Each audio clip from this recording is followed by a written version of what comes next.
we welcome you to the fifth week of our study here at St. Thomas Episcopal Church on the book of Job. If you have not been paying attention, by the time we finish tonight, we will be halfway through the book of Job, believe it or not. So if you're thinking, how much longer is this going to last? We're getting there. Very quick review. Last week we took the time to work through the first of the three cycles of speeches where Job and his three interlocutors will be arguing with each other. We go through the second of those three cycles tonight. It's a much shorter cycle and a much more intense cycle. If you thought last week was intense, it's even worse this particular week. But by the time we get through with it for today, they have pretty well settled into some ruts that they're going to then continue next week before they finally say enough's enough. So with that bit of a review and a bit of a preview at the same time, let's offer a prayer this evening, and we'll jump in. Let us pray. God of grace and God of glory, as astounded as we are by your creative abilities and majestic power, it is the fact that you stick closer to us than a brother that inspires us to love you. The struggles we face regularly in life, not all of our own making, often overwhelm us, and they leave us uncertain what we should do next. By a kind word, a passage of Scripture, or a verse of a hymn, remind us that you are near and that you care, that we may again relax in your loving presence.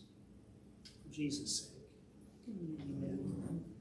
Well, James is going to start us off tonight after Stephen shares cello with us. This is more Bach, of course, and I'm going backwards in the sense that tonight I'm going to play one of the preludes to these 6 suites. Each of the suites, and suite just means collection. Each of the 6 suites has a prelude and then a bunch of dance-derived movements, which I've played already, some of them. So this is the prelude, which is just a kind of a somewhat formless thing that establishes the key that will predominate in the whole suite. And in this case, because it's the prelude to the first suite, as I said something about this last time, it relates a little bit to Bach's idea of what a cello could do. And one somewhat technical comment is that we string players refer to the way we tune the instrument as the open strings, no fingering in the left hand. And Bach obviously knew all about that. And you'll hear, in particular in this prelude, open strings all over the place. It's sort of like he was saying, well, gee, look at what a cello could do that it had never been asked to do before. I mean, this is really, the cello existed at least 150 years before Bach, but it hadn't done this sort of thing. So anyway, here's the first prelude.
right, instead of tripping over each other, we decided to do something a little bit different, and I'm going to get all my talking done with, and I'm going to let him correct what I've said incorrectly.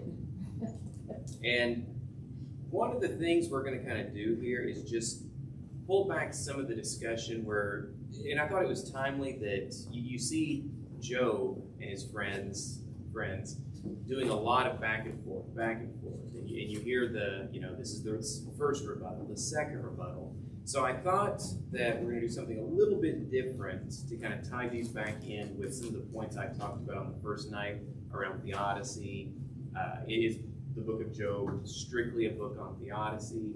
Is it more like Jim and McGee on repentance? Or is it more on humility, just not having all the answers? I mean, I would say it's a combination of all, but first, it's quiz time. Christian apologetics is best defined as an apology for being a Christian, yelling at someone until they believe the way you do, a reasoned defense for the truth of Christianity, or a waste of time. C. All right, I was hoping you wouldn't say D. So, theodicy is best defined as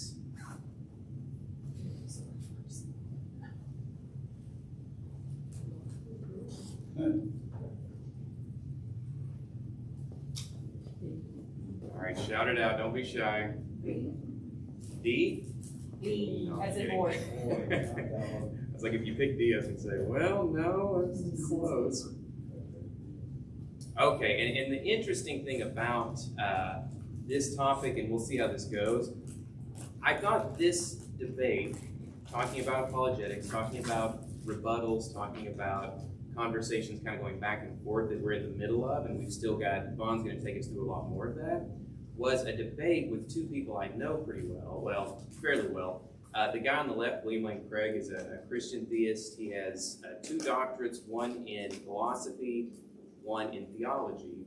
And Gina and I had the opportunity in 2013 to kind of do a retracing the footsteps of Paul with him and a few other people, where we went to Italy, Turkey, Ephesus, Greece, and it was just a really good trip. The guy on the right, my right, Stephen Law, is a professor of, I think it was Birmingham. But anyway, atheist, but again, cordial.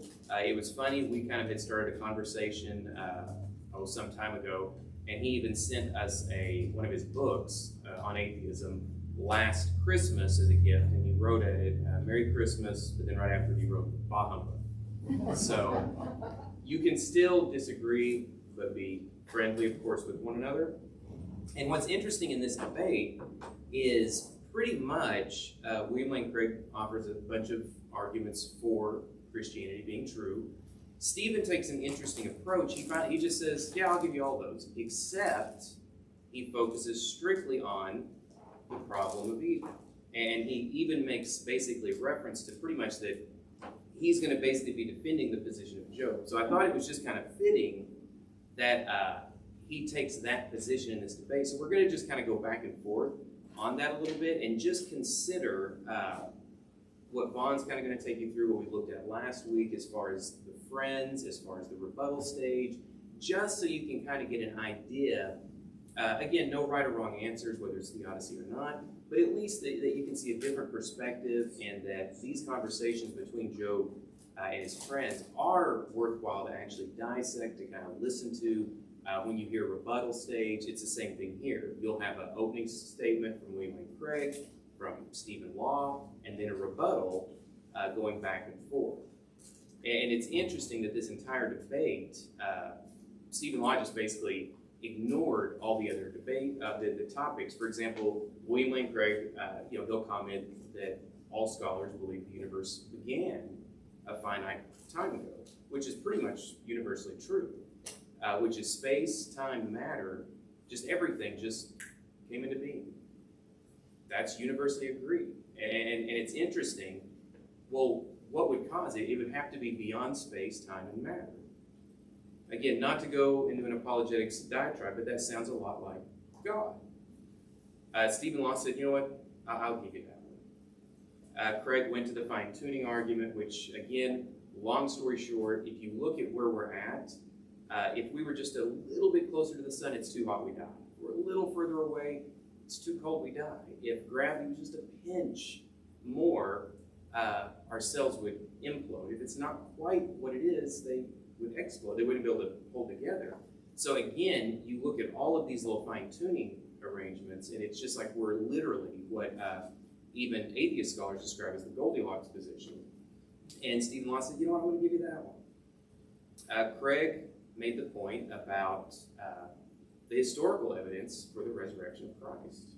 I mean, even if you were looking at this strictly as a secular scholar, there's good grounds to believe in a historical resurrection. Stephen Law said, I'm going to give you that one. But what he basically tied all of his, this is Dr. Pandit. Long story short, I've hosted him a few times. It's just an interesting perspective. He goes through all the major religions and kind of comes back to why, even though he grew up in India, he goes through a lot of the similar arguments, but he does kind of do a comparative religion standpoint, and then he comes back to say that, you know, Christian theism is the only one that kind of holds together all the pieces of the pie. But Stephen Law's one argument was back on the same thing Job argued, and that is on the pain and suffering piece. The problem of Job and the problem of evil.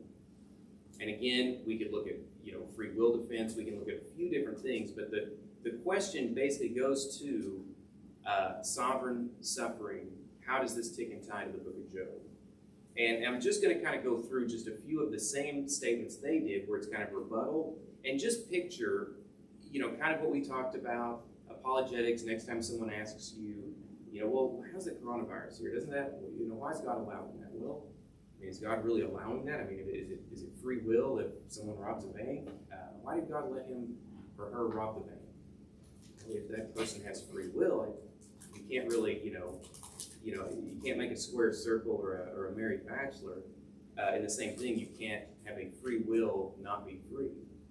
So I think it'll be helpful just to kind of go through these and then kind of just be thinking of these when Vaughn's kind of going back through some of the discussions between Job and his friends, and I think you'll see some correlation. So Stephen Law, I'm going to give you the condensed version. Thanks to the organizers of the debate. Thanks for the invitation. Genuinely honored to be sharing the platform with Professor Craig this evening. What I'm going to do in my opening speech is to sketch out an argument against the existence of God. There's many such arguments. I'm going to make things relatively easy for Professor Craig. I'm only going to sketch one. It's an argument which I'm sure you're familiar with. It's often called the evidential problem of evil. So I will basically be defending what Job was. Ironic. There's a great deal of bad stuff in the world. There are moral evils, the terrible moral deeds we do. There are also natural evils, such as natural disease, disaster, that cause humans and other creatures immense suffering. Let's start with animal suffering. And then he goes through this. He goes through low life expectancies in some countries. Again, the point here is just, it's interesting that he's literally going through a lot of the arguments that you hear in throughout the book of Job. And again, just keep this in mind when Vaughn's going to be covering this in a little bit more detail here in a few minutes. So that's the challenge I'm putting before Professor Craig tonight, to explain why belief in a God is, on the basis of the available evidence and arguments, not just a bit more reasonable than belief in an evil God, but very significantly more reasonable than belief in an evil God. Craig comes up. Thank you, Stephen, for the very thought-provoking and interesting argument. You'll remember my opening speech, I said I would defend two basic contentions tonight. There are good reasons to believe that Christian theism is true. We've yet to hear Stephen's response to any of these arguments. My second contention was there's not comparable good reasons to think that atheism is true. Now, Stephen has offered one argument for atheism, basically the problem of evil in an evidential version. Is that a good argument for God's non-existence? Well, I don't think so. And he seems to be quoting directly from the book of Job. Certainly, the terrible evil and suffering in the world is the greatest emotional obstacle to belief in God. But as philosophers, we're called upon not to say how we feel about a subject, but what we think about it. And when I think hard about the problem of evil, it turns out to be extraordinarily difficult for the atheist to prove on the basis of the evil in the world that God does not exist. We all know cases which we permit suffering because we have morally sufficient reasons for allowing it. What Dr. Law would have to prove is that it's impossible or highly improbable that God has morally sufficient reasons for permitting the suffering in the world. But how can the atheist possibly prove that? And again, be thinking about this with Job and his friends. Sorry, that was my part, not yours. Maybe only in a world suffused with natural and moral evil would the maximum number of people come to freely know God and find eternal life. You see, on the Christian view, the purpose of life is not happiness in this world, but rather coming to know God personally, and so to find eternal life. Many evils may be utterly pointless with respect to producing happiness in this life, but they may not be pointless with respect to producing the knowledge of God. Dr. Law would have to show that there is another world which is feasible for God, for which there is a greater knowledge of God and his salvation, but with less suffering, and that's pure speculation. And again, just like Job's friends, Dr. Law focuses all of his energy on this one argument, and every rebuttal stage, he ignores all the other arguments. He says, I'll give you that. And he just keeps going back to here. And again, it kind of goes back to Solomon and Ecclesiastes. There is nothing new under the sun. And he basically, again, like I said, concedes all the other arguments.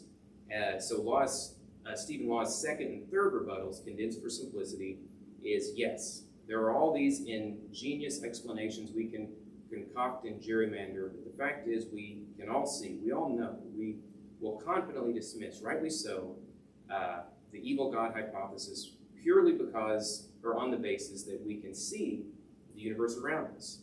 And when we see that, we can see the evil all around us. Professor Craig has not answered that question. That is the challenge I'm setting. In order to avoid the challenge, he's basically having to get incredibly skeptical. He's really having to play the mystery card at this point and say, oh, we just can't know whether there's an evil God versus a good God on the basis of looking at the world around us. Really? Or on the other one would be, my response to that, and if we can show beyond reasonable doubt, I'm not using the word proof. I don't like it beyond reasonable doubt that there's no evil God on the basis of empirical observation. That's basically the challenge I'm putting forward, and it seems to me that Professor Craig is just having to play highly implausible, skeptical card in order to try to get himself out of trouble at this point. I just don't buy it. So then in the final statement, Dr. Craig, again, so far as I could hear, Dr. Law has yet to respond to any of my arguments. You don't decide that question inductively. And this is Dr. Law's only defense of the problem of evil, that he admits he can't give any arguments to show that God lacks morally sufficient reasons for permitting the suffering in the world. So philosophically, it is very difficult to run any kind of a successful argument against God based on evil and suffering in the world. And he makes this one last effect, and I think this was probably the best part of the debate. He just says the fact is that any event that occurs in history, no matter how trivial, sends a sort of ripple effect through history, so that God's morally sufficient reasons for permitting it might not emerge until centuries from now in another country.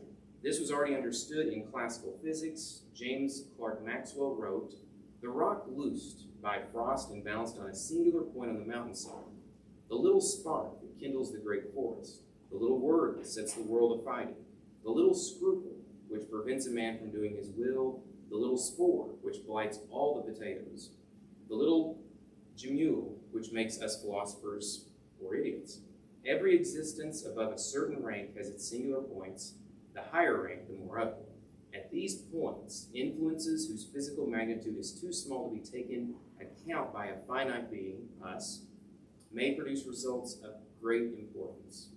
And the fact is, when you see an incidence of evil or suffering enter our lives, like Job, we are simply not in a position to say with any kind of confidence that God lacks morally sufficient reason for permitting that to occur. We're simply not in a position to make those kind of judgments competently. And again, Job 42, I know that you can do everything and that no purpose of yours can be withheld from you. Looking at Psalm 115, but our God is in heaven. He does whatever he pleases. Suffering and the love of God. You don't usually hear people say, why is there so much love in the world? No, it's always, why is there so much evil? Well, if there's evil, there's got to be the opposite of that evil, and that's kind of what Craig is hitting on here. So again, I think that, just to end with Craig's words to Dr. Law, I think was a pretty poignant piece. I think we have incredibly good grounds for believing in Christian theism today, despite Dr. Law's inversion to the book of Job. What about atheism? Well, basically all we've heard from Dr. Law is the evil God objection. But as I explained, you cannot disprove the good creator hypothesis by appealing to evils in the world just as much as you could say, well, look at all the good in the world, therefore, God exists. They both would be, you would just be taking votes, and those become very subjective. We're not in a position to judge with any confidence when some incident of suffering occurs that God has no morally sufficient reason for allowing it to occur. And for that reason, I'm enthusiastically a Christian theist. And again, with that, where were you? We'll get to this a little bit later, a couple of weeks from now. Where were you when I laid the foundation of the earth? Tell me if you have understanding. And the God of all grace, who called you to his eternal glory in Christ, after you have suffered a little while, will himself restore you and make you strong, firm, and steadfast. Dietrich Bonhoeffer, again, his book, Constant Discipleship. When Christ calls a man, he bids him come and die. Die to ourselves. So I think what you kind of see here, and again, if you get bored sometime, you can just YouTube the debate, Stephen Law, William Lane Craig, and you'll see it all firsthand.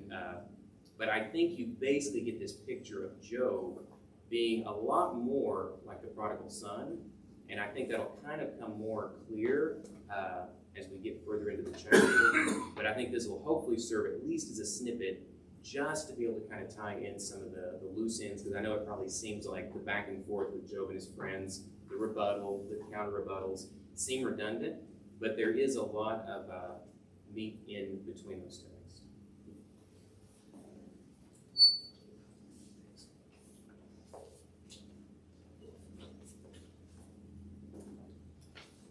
Well, all right, remember that we've got three friends that are dialoguing with Job. There's Eliphaz, who's probably the elder of the three because he's the one who speaks first. There's Bildad, who tends to be pretty much in your face. And then Zophar, who's just kind of mean, who is the last of the three to speak to Job.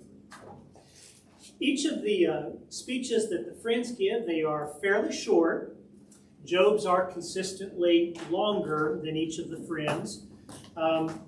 The friends' speeches we're going to see tonight are increasingly impatient with Job. They're becoming more and more frustrated with Job. They don't know why on earth he continues saying the sorts of things that he is saying. And this evening specifically, they're going to focus on two things. They're going to focus on the fate of the wicked, and that's going to be a big one tonight, as well as Job's continued need to repent. But it's really that first one about the fate of the wicked that they're really going to hammer home tonight. Job's first response to Eliphaz is going to more or less be a conversation that he's having with God. But his rebuttal to Bildad and to Zophar is really directed at the friend. So there's going to be the opposite movement tonight that there was last week. Last week it was look at the friends and then move to God. This week it's going to be look to God and then move to the friends. But that's about the only huge difference. So with that, let's jump into Eliphaz's first speech of the second cycle. And if I had to pick one sentence that explains everything that Eliphaz will say, it's this: do you not understand that the wicked will perish? That's what he keeps saying over and over again. So he's going to reject Job's claim to wisdom. We ended up last week where Job was saying, look, you guys are acting like you're so wise. I know every bit as much as you do. I can speak just like you do. You're not listening to me. and you're certainly not responding to those things that I'm saying. Well, okay, so that's what Eliphaz is going to take on as he begins this second conversation. And the first thing he's going to say to Job is, well, he doesn't actually say this, but it's implied. When he first spoke to Job last week, he starts off very sympathetic to Job. You know, you used to do these things so well. Why did you stop? What happened between the old Job we used to know and the Job that we're seeing right now? There's no sympathy whatsoever this particular time when Eliphaz speaks. He just jumps right into Job and lets him have it. Truly wise people don't blither like you do. Now, this is not the way that you win friends and influence people, but that's where Eliphaz jumps off this time. Truly wise people don't blither like you do. Your words, these are heated words that you are speaking, and they're not only destroying your faith. If anybody were to actually listen to you, it would destroy their faith too, and you don't seem to be aware of that. You need to stop talking the way that you are. Because really all you're doing by these things that you're saying is you're trying to hide from us your sin. Whatever it really was, you're trying to hide it by this cascade of words. But all you're really doing is just reinforcing the fact that you've got some major issues wrong with you right now. Your very words that you are speaking are proving that your punishment that you're experiencing right now is very much deserved. You claim to be wise, but that's just wishful thinking on your part. And then he jumps in about verses 14 to 16 in chapter 15. He repeats that vision that he saw that he tells us about back in chapter 4, verses 17 to 21. This is a repetition of that vision. So he's once again trying to say, I have learned what I'm trying to share with you, Job, through this vision that I have received that has absolutely transformed the way that I think and live. And then he begins to share some information about the way the world really works that apparently he thinks Job doesn't understand. And he grounds this particular information, this information that he's going to share with Job, on the basis of the wisdom that has been accumulated over the centuries that he's now going to tell Job about. And it boils down to this: the wicked suffer pain. You should know that. You're experiencing it right now. The wicked are anxious. They're never at ease in their life. They're in constant fear, in fact, for their life. They're always afraid that something is going to get to them right around the corner. They're haunted by the fears of scarcity in life. And they think that God is never going to catch up with them, but God very much is going to catch up with them. They actually think that God is not aware of what they're doing and that they'll be able to actually get away with it. But when all is said and done, their wealth is going to be taken away from them. Their bodies are going to fail. They're going to become destitute. A miserable death awaits every single one of them. Surely you should know this, Job. And just when they think that they're emerging into the victory at the end of life, that's when they falter and fall into ruin. Now, if we were to step back from that, Eliphaz is effectively saying something that every single one of us has probably said at some point in our life. Crime doesn't pay. And most of us would say, you know, I believe that. Crime doesn't pay. And that's Eliphaz's point. But we're going to discover in just a moment that Job says, you're just full of Eliphaz, because crime does pay in this world. But the bottom line here is there's absolutely no consolation that is offered to Job by Eliphaz, just a bunch of warnings. Crime doesn't pay. You need to stop what it is that you are doing. And so Job will then respond. And it takes the course of 2 chapters, chapters 16 and 17. He starts off by essentially disputing what it is that he has just heard from Eliphaz. And he says that, I've heard all of this before. This is what you all just got through saying to me previously. But it was hot air when I heard it the first time, and it's hot air as I'm hearing it the second time. If the tables were turned and you guys were the sufferers, I have no doubt that I would treat you more kindly than you are treating me. I just do not understand why you're not sharing with me a bit of consolation. That's really the bottom line for what Job wants from Eliphaz and friends, and it's precisely what they are not offering to him. You remember in chapter 4, verses 3 and 4, that's when Eliphaz shares all these wonderful things that he remembers that Job has done. By this point, Eliphaz seems to have forgotten that, and Job is trying to remind him that, once upon a time we had what I thought was a really good friendship, but apparently I was mistaken. So then he begins to both lament and complain about his particular position again. God has destroyed everything that I once held dear in my life, says Job. And because God has destroyed all of these wonderful things that I once had, my name, my reputation, my family, my wealth, my possessions, etc., it makes me appear as if I am guilty of sin, even when I am not. And that's just not fair. It's mocking all of these words of innocence that I'm trying to speak to try to convince you that I'm okay. But what God has done to me seems to overturn all of that. In fact, he even goes so far in verse 9 to say that God seems to have become my enemy, my adversary, which is an interesting twist here. The word is spelled just slightly differently in the Hebrew, but what he's effectively saying here is that God has become Satan to me. It gives us some kind of insight, I think, into how deeply Job is feeling this frustration with what God is doing. Passers-by mock him, passers-by taunt him constantly. Even his own family what is left of it, has abandoned Job to the abuse that he's receiving from the people that come near him. And so Job is desperate for some kind of relief. He's just humiliated, and he looks like death that is warmed over.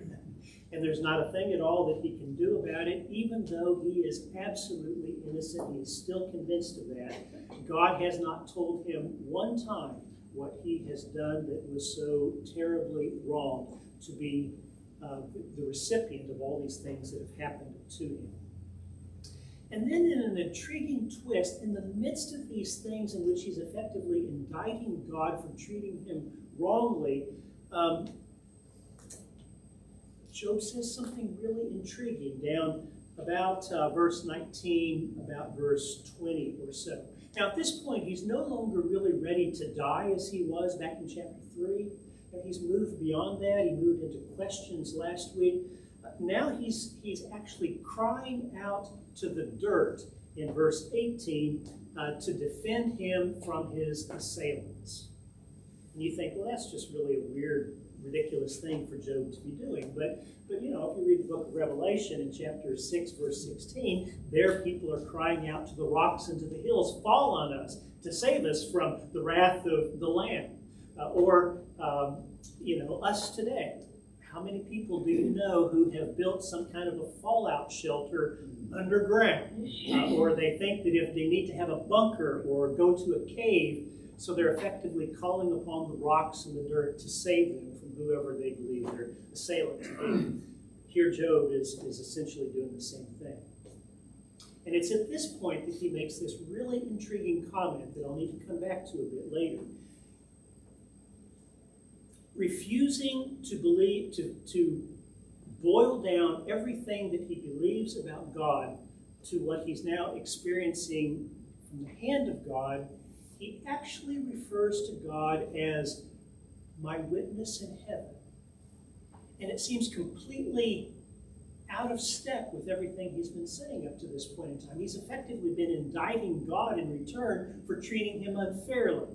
And now it's as if in the midst of this, he realizes no matter how much I think God is treating me this way, there's going to come a point in time when God's going to remember and go, oh yeah, I like Job. He's my friend, and he's going to stop treating me in this particular way.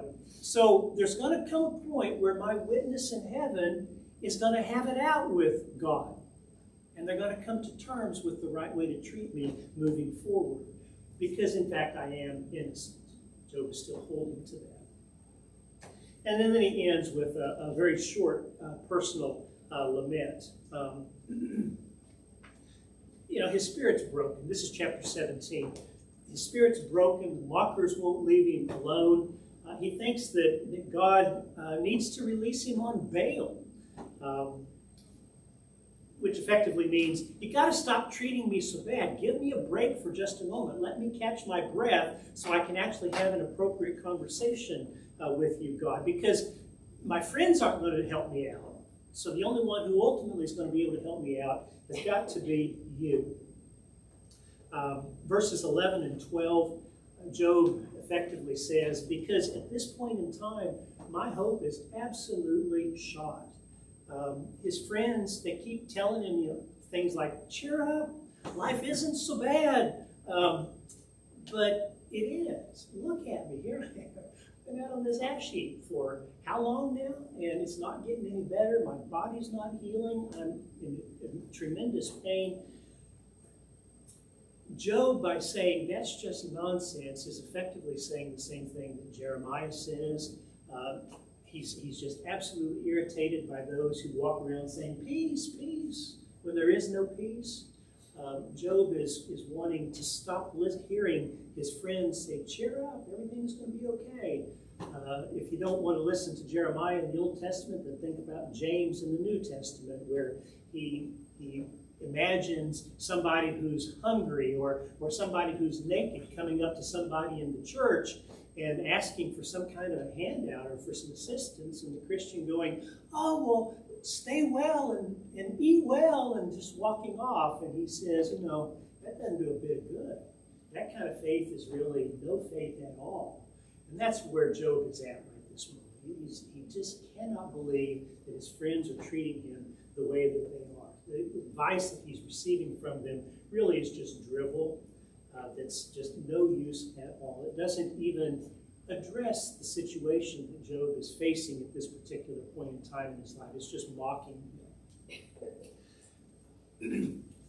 At that point, he has said all he really needs to say, and so Bildad picks up the slack and offers his second speech. Bildad, his comments are effectively, terrors await you, you unreconciled sinner. He's frustrated by Job. There was a time when he liked this guy. He thought he was okay. But listening to him now over this length of time that he's been together with him and Eliphaz and so far, he's realized that Job really is somebody far different than he ever thought he was. And so he's absolutely lost patience with Job by this point in time. And out of his frustration, he begins really to yell at Job. And he tells him, you need to stop talking. You'd be better off if you were the one who stayed quiet.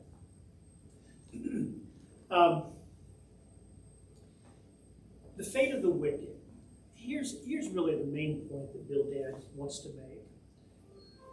In this life, contrary to all the assertions that you have made that you are not deserving of any of this, Job, in this life, the wicked get their comeuppance. It always happens that way. The life and the prosperity of the wicked will ultimately be cut short. And in verses 8 through 10, he offers really 6 different words for the kinds of traps that a wicked person is ultimately going to fall into. It's like walking through a minefield. There's sooner or later you are going to step on a mine that blows you up. Fears are going to replace any kind of contentedness that you are experiencing. Your strength is going to fail. Your disease is going to strike you. Life is going to actually falter, and step by step, the approach of death is ultimately going to take you. This is the essential lines that Job is hearing from Bildad. The bodies of the wicked are going to fail. They're ultimately going to be forgotten. Well, we kind of think that too, don't we? I mean, how many of us really remember, certainly not on a day-to-day basis, but we hardly even remember that there once upon a time was somebody named John Derringer. No matter how famously wicked somebody is at some point in time in their life, we ultimately forget them. They go by the wayside and they are long forgotten. And ultimately they're going to be exiled to Sheol, and all their descendants are going to be wiped out. Nothing is going to remain of the wicked. They are going to be utterly destroyed. And that is certain in this life. Well, again, this is a position that we are actually very familiar with. There's not a TV show that we watch, there's not a movie that we watch that doesn't adhere to this principle fully. Whether it's in 30 minutes or an hour and a half, in every single one of these, whether it's some issue in a family sitcom or it is some gangster movie or whatever, the violent and the wicked and the evil, by the time you get to the end of the show, they are going to be caught, imprisoned, and or killed. Right? You can probably count on one hand, maybe even on one finger, how many TV shows or movies you can remember in which the wicked guy gets away. In almost every single one of those, they're right at the point of getting away, but then the idiots, instead of just blowing the guy up like they've been doing through the whole stinking movie, they have to explain everything to the hero, point by point, and somewhere in the midst of that final explanation, the hero sneaks a gun out and shoots him, or his injured accomplice shoots him, and so he gets his comeuppance in the end. It's the way the movies work. So is Bildad right? That in this world, the wicked always lose? The movies would certainly agree with him at this point.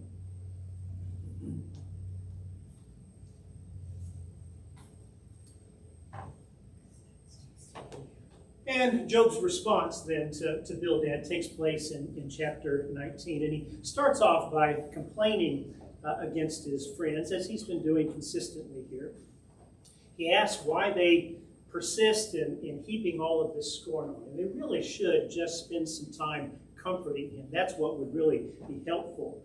And then he says, if I've really committed in some kind of an egregious error, which I don't know that I have, but it's possible that I did something that I shouldn't have.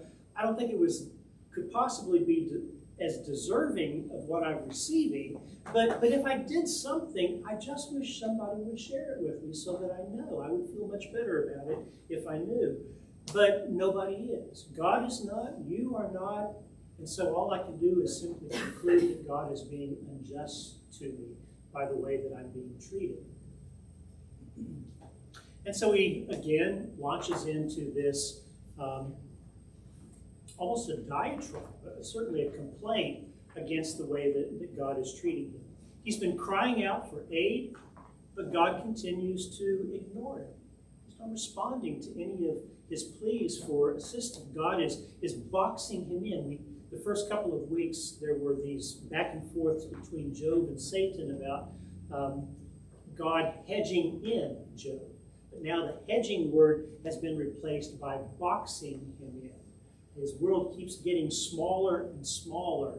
He's less and less capable of being able to do anything. God has belittled him, has stripped him of any kind of honor that he's ever had in his life, has broken him down, has dug him up by the roots. There's just one kind of metaphor after another regarding the various ways that Job has felt treated by God. But the bottom line is that God's hostility is absolutely relentless. God is not letting up on him at all. And it's very effective. And certainly we would probably agree with that. If God decides to give it to us, there's probably very little that we would be able to do in return against God. And so there's really not much more to say in response to Job than to just let him have his word there. But then he begins to complain about the alienation that he's feeling in life. And here, he's not so much talking about what God is doing to him, but how what God has done to him is now affecting what little is left of any relationship that he has with other people in life. His family has deserted him. His friends don't want to have anything more to do with him. And by family, I mean, I haven't forgotten the fact that his kids all died. But you know, he's probably got some cousins. Maybe he's got nieces and nephews. You know, that extended family that is around us in life. They've all deserted him. His business associates don't want to have anything more to do with him. Even the very people that he has befriended over and over in life seem to have gone by the wayside. His employees, his servants, is the word that is used here in Job. They're now treating him with disdain. This is down about verses 15 and 16. They refuse to even pay him any heed when he calls out to them. It's like they've completely forgotten that they have spent their life working with Job up to this point in time. And while it may or may not be the worst thing, he then says how even his wife doesn't want to have anything at all to do with him. The bodily odors that he can't do anything about it. Even his bodily odors, his wife finds disgusting, and she won't come near him anymore either. That's verse 17. The youth that he sees, they're not treating him like an elder anymore. They're just jeering at him and mocking him and spitting at him, making comments as they go by him. His peers, they have no time for him, and even his own body is turned against him. I mean, just look at me, he says, and you can see that I am absolutely falling apart. And so in verses 21 to 27, he begins to register one more plea for some help. Since God is not helping me, since God is not responding to any of my calls for assistance, I wish that you, my friends, would do something for me. Would you just treat me humanely? Treat me like a person, not as a thing that you despise. Show me some mercy. It's a universal human cry that we would have at this point. Unfortunately, even before the words really get out of his mouth in verse 21, in verse 22, he's acknowledging that probably I'm wasting my time even saying that to you, because on the basis of how you've been treating me up to this point in time, I doubt you're going to be helpful at all. You're going to just keep verbally accosting me as you have been doing all along. And he's right about that. And so he backs off then from his friends in verses 23 and 24 and begins to look far into the future. And he imagines that the day may come, and he hopes that the day may come when somebody to his memory will plant some kind of a stela, a stone marker, in which they will chisel some words, and maybe they will even take the time to pour lead into those chiseled holes for the words so that it will stand for a very long time. And somebody far in the future will remember my name and discover my situation, and they will, in the end, finally vindicate my memory. Which is why some kind of a stela is usually put in place. It's certainly why we put gravestones on the graves of those whom we love, so that they shall be remembered. And somebody years from now can visit and go, wow, this was a person that had I known them, I would have loved and wanted to know something about. And then there's verse 25.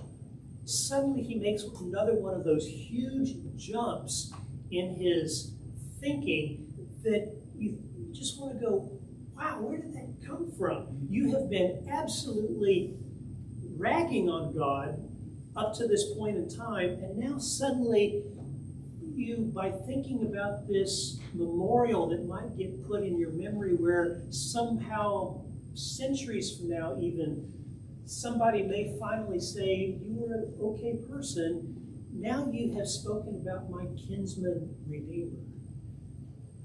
This one in heaven who someday is going to say, Job was a good guy, and come to his rescue and do for him what needs to be done. In all those ways that a kinsman redeemer would care for a person. He hopes that that will happen before his life is up. He's not sure that it will, because the way he's feeling right now, he doesn't think he's got much life left to him. But maybe that kinsman redeemer in heaven, God will argue against God on behalf of Job. And that tells us something deep about Job's faith. That even the way he feels God has treated him, he's unwilling to allow his experience of God to do away with what he really believes about God. Now, how we traverse that plane isn't always real clear, and it's certainly not clear for Job, it seems, in this book. But that's what he's struggling with right now. How do I put together my experience of God with what I believe, with what I've been taught, with what I know about God? But it's at least bubbling up enough to the surface to where he's having to address it and face it in life. And then he concludes this second rebuttal, verses 28 and 29, with a warning to his friends. You guys know that in our legal system, if you charge me with a crime, with having done some evil, and I'm later proven innocent, then you become the recipients of whatever the punishment of that crime would be. You need to remember that, he tells them, because I'm innocent, and your charges against me are absolutely wrong. Keep that in mind regarding anything more that you say to me. Well, that has absolutely no effect whatsoever on what Zophar is now going to say to him. But it was hopeful on Job's part. And here's what Zophar says. You are absolutely deluded, Job. You cannot oppose God and win. And surely you should know this. Zophar once again bases what he is about to say to Job on the accumulated wisdom that has been received over the centuries. And it essentially boils down to this, just like the other two have said on this occasion. The fate of evildoers does not bode well.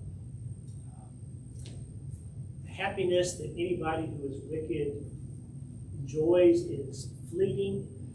They are going to fall in short notice to ruin. They're going to be forgotten by everybody. Their wealth is going to be taken away from them. Their strength and their bodily health is going to falter. In fact, wickedness is its own punishment. In the end, they're rendered incapable. This is now down about verse 17 or 18. They're rendered incapable of being able to enjoy even the most basic of life's gifts. And in verses 18 and 19, and kind of a wonderful image here, he talks about if you're wicked, you pilfer all of this wealth from the poor. But in the end, you can't enjoy what you pilfer from them. You discover that all of those stolen treasures that you have gotten by ill gain, they're not going to satisfy you at all. This unquenchable lust that the wicked have to always have more, it really is a lust. And always wanting more will be its own problem in the end. You can't ever slake that kind of desire for more. And so just as somebody who's thirsty will, in desperation, drink salt water trying to slake their thirst, only to then die from it, the wicked who live in this particular way will be killed by the very things they accumulate around them. Their end, therefore, is absolute misery and plague. God's punishment of you if you are wicked is absolutely certain. And it's not only certain, it is deserved.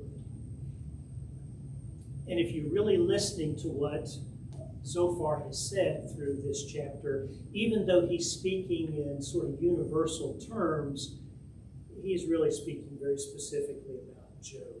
If everywhere where he talks about the wicked, if you put in the name Job in place, you would see that this is really all directed at him.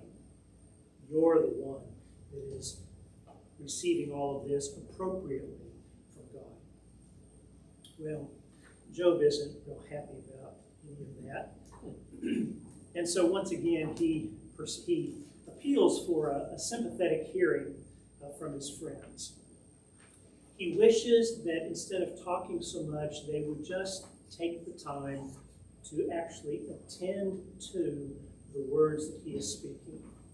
Well, when we're hurting, that's what we want, isn't it? We want somebody to actually listen to us. Instead of judging us, instead of solving our problems, we just want them to attend to those things that we're saying. And if they want to ultimately take issue with his words, that's fine. But first, just listen. Just listen to him. Even as he says that, though, he realizes that his real issue is not with his friends. His real issue is with God, who he thinks is not attending to him. God is the one who's not really listening. It's God who is ignoring his cries for attention. Verse 3, verse 4, verse 5. And so because God's not responding, he once again cries out to his friends, look at me. Just really, look at me. If you would look at me, you would see not a sinner, but you would see somebody who is in need. He just wants to be treated as if he were their friend. But then he realizes, gosh, if I looked at myself, I would be disgusted too. That's verse 6. And so he kind of gives his friends a break before he then moves on. And here's the point where Job has been driving through really all three of these speeches. And this is where this second cycle is ending up. And it ultimately lets us realize there's been some movement, even though we might not sense it on the front end. Contrary to the claims that Eliphaz has made and that Bildad has made, and now Zophar has made as well, the wicked don't get their comeuppance in life. In this world, the way that it is right now, the wicked prosper. They get away with it. They live scot-free. They live unjudged. Their children, they succeed. Their children live carefree. Their homes end up being safe havens where nobody bothers them. They're not touched by any kind of divine judgment. God doesn't strike them dead at some point. Their animals are all healthy. They have lots of calves and foals, and everything seems to be going great for them. Their children, they're carefree. Their homes are all filled with music and dance, and there's serenity and peace in their homes, and contentment is there. And when death comes, they're 70. They've lived their whole life. They didn't get cut short in life because of their wickedness. And on top of that, they actually snub their noses at God. They say, screw you. I don't want anything to do with you. If you're really there, do something to me. And when he doesn't, they just go, see, told you. And they go on living their wicked lives. It's not that Job wants to do something with them. He doesn't want to be their friends, but he's just at a point where he's saying, guys, pay attention. This is the way our world is. The wicked get away with it. If anybody really suffers in this world, it really is the righteous who suffer. And he continues in this argument in the next few verses. If you take the time to really observe what it is that is happening, instead of assuming that what should happen is what happens, if you actually pay attention and see it, then you know full well that the wicked get away with murder. They just really do. They do not, as a rule, die prematurely. They don't face tough times. Their children, even they don't get punished for the sins of the fathers. And even if they did get punished for the sins of the fathers, how does that help? Because by that point in time, the fathers are dead and in Sheol, and they're not even conscious of what their children are experiencing. So how does it help to punish the kids? Again, the wicked get away with it in life. But if those friends of Job want to keep saying that God punishes the wicked, that God judges the wicked, then, it's about time that one of them at least reminded God of what his responsibilities were, so that God would get to work and actually start punishing the wicked rather than punishing the righteous. Well, that's quite the argument that Job has put forth. But he's become rather disconsolate about all of this by this point, and as this chapter's concluding, he realizes that, I'm kind of wasting my words on you three, that even while I'm talking to you, you're really not listening to me. All you're doing is plotting out what you're going to say to me in response, which means you're not really listening to me at all. And that's just not consolation. I need something more from you at this point in time. But denial doesn't change the hard facts about the way life is. And what I've just described is, in fact, the way life is, says Job. So, back off. If you're not going to offer me any consolation, at least quit talking to me and saying that I am so bad, because I am not. Your arguments aren't really anything more than just a bunch of smoky mist. They're just words that have no meaning. Well, okay, so where we're at the end of chapter 21 is having to face the issue. Whatever it is that we're going to conclude about God and suffering, wherever we're going to end up on this issue of theodicy, it has got to take account of the fact that in this world, the wicked seem to get away with it, with being wicked. If you're going to talk about justice being at the core of the world, how do you deal with the fact that the wicked get away with it?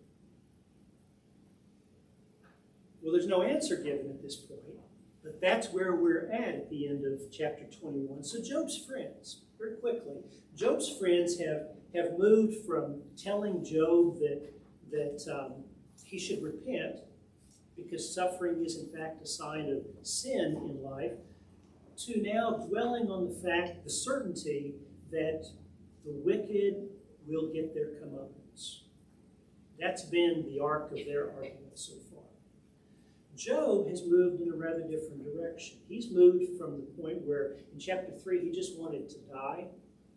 I can't believe I'm suffering as I am suffering right now, to then wanting to argue his case with God.